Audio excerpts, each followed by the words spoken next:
It's easy to imagine that musical forms like the symphony or the concerto are inevitable facts, things that just exist, and forget that they are very human creations, shaped by the attention of some of the most remarkable individual minds, which is why a concerto is more than just a musical genre. It's actually a whole way of thinking. It's worth contrasting concertos and symphonies right away.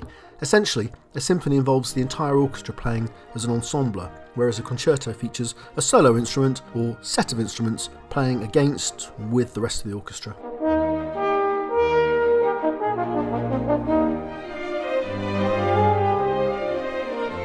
The solo instrument can be anything, from a double bass to a harmonica, but piano and then violin are the most common choices.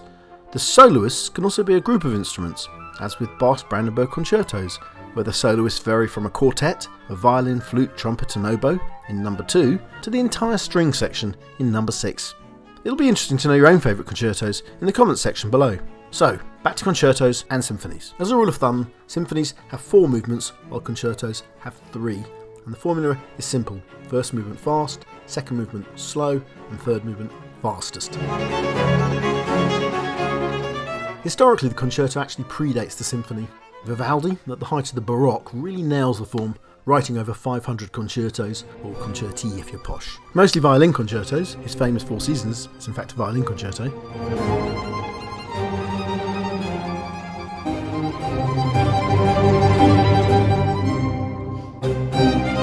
But also bassoons, flutes, horns, oboes, mandolins, and bands of instruments, the concerto grosso.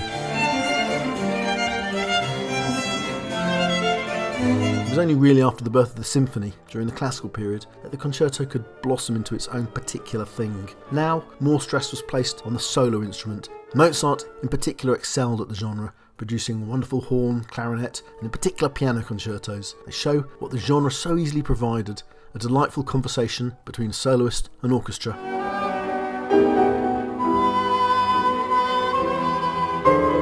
There's also an additional layer of intimacy here that symphonic work can't quite match, a lyricism that comes from the performer's own personal expression. Concertos can really speak very personally.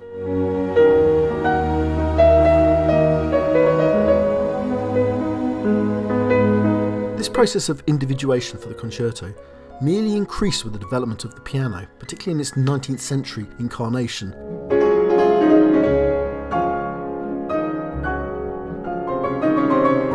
With a new steel body, this was an instrument that could now compete with a full orchestra. Now the soloist, often the pianist, was a sole adventurer, often against the world.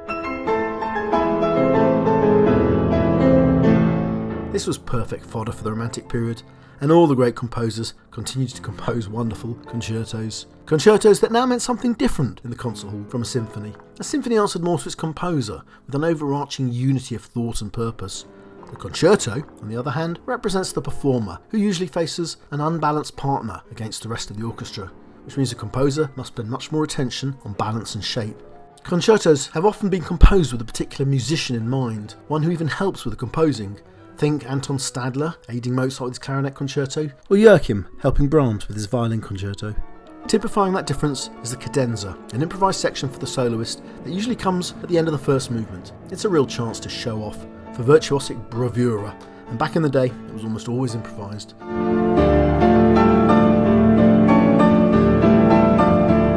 Nowadays, cadenzas are performed, rehearsed, and mostly written by composers who continue to write concertos for guitars, for one-arm pianos, anything really.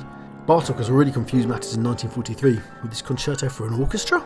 I think we can wrap up what a concerto really means through the actions of the great cellist Rostropovich, who was very distressed at the lack of cello concertos in the repertoire. Rostropovich set out to fix that personally, cajoling composers everywhere, like Shostakovich, Prokofiev and Benjamin Britten, amongst many others, to write pieces to fix the situation. And they did.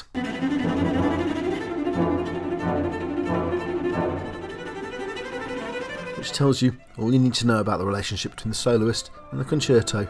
So, the concerto remains a staple of the concert hall today, a contrast from other more orchestral works, and a reminder that instruments and performers own the concert hall just as much as composers.